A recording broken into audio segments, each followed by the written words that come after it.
dépit de tout, les femmes haïtiennes portent encore le poids des inégalités dans la protection de leurs droits civils, politiques et économiques et sociaux par rapport aux hommes, et elles sont notamment plus exposées que les hommes aux violations de leurs droits de la personne, à des actes de discrimination, à l'absence de leurs besoins spécifiques dans les programmes publics, à la limitation de leurs chances de participer au développement économique et social de leur société, à des niveaux extrêmes de pauvreté et à des actes brutaux de violence, comme c'est le cas aujourd'hui dans les zones de Cafoufeuille et dans d'autres lieux du pays.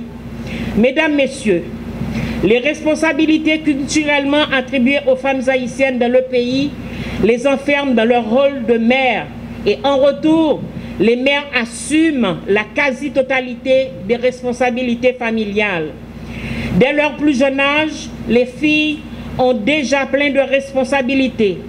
En l'absence de la mère, ce sont elles qui s'occupent des tâches ménagères et des autres enfants de la famille. Tandis que les garçons vont à l'école, les filles restent bien souvent au foyer pour accomplir des tâches domestiques. Les femmes représentent plus de 52% de la population. Bien qu'elles soient majoritaires, les politiques publiques ne tiennent presque pas compte de leurs intérêts stratégiques. Elles combattent la misère de façon plus acharnée que les hommes, en plus de subir les tensions sociales et politiques qui sévissent dans le pays ces derniers temps. Malgré l'existence de cadres juridiques et réglementaires, de mécanismes institutionnels mis en place pour rendre effective l'instauration de l'égalité femmes-hommes et des avancées notoires en Haïti, il existe encore dans divers domaines de nombreux obstacles qui freinent l'atteinte de cet objectif. Oui, des obstacles existent encore.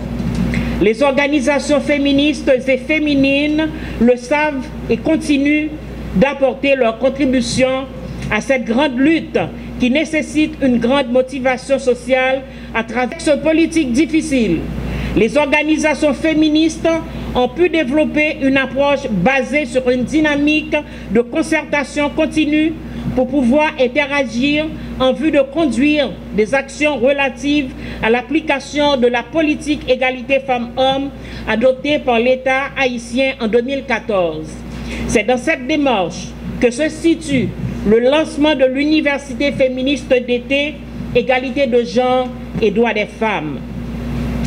Chers bénéficiaires, vos notes de motivation mentionnent votre volonté et votre détermination à accroître vos connaissances sur l'égalité de genre et les droits des femmes afin de pouvoir mieux vous engager dans cette bataille de défense des droits humains, dont les droits des femmes.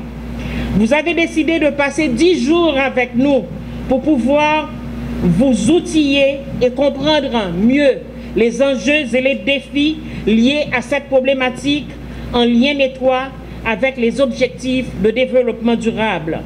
Aussi, l'Université féministe d'été vous accompagne-t-elle tout au long du programme d'apprentissage qui vous permettra de profiter de bonnes pratiques devant vous amener à définir des orientations qui rejoignent l'objectif de développement durable numéro 5 qui demande aux États de parvenir à l'égalité des genres et d'autonomiser toutes les femmes et les filles d'ici 2030. L'Université féministe d'été a mis tout en œuvre pour promouvoir l'égalité de genre et les droits des femmes pour une meilleure participation de ces dernières dans la vie publique, que ce soit au niveau politique, social et économique, ainsi que pour éradiquer tout type de violence faite à l'égard des femmes et des filles, laquelle affecte au moins une femme sur 4 en Haïti. Vous êtes partie prenante du projet de mise en œuvre de la politique d'égalité hommes-femmes 2014-2034 adoptée par l'État haïtien. Je vous en remercie.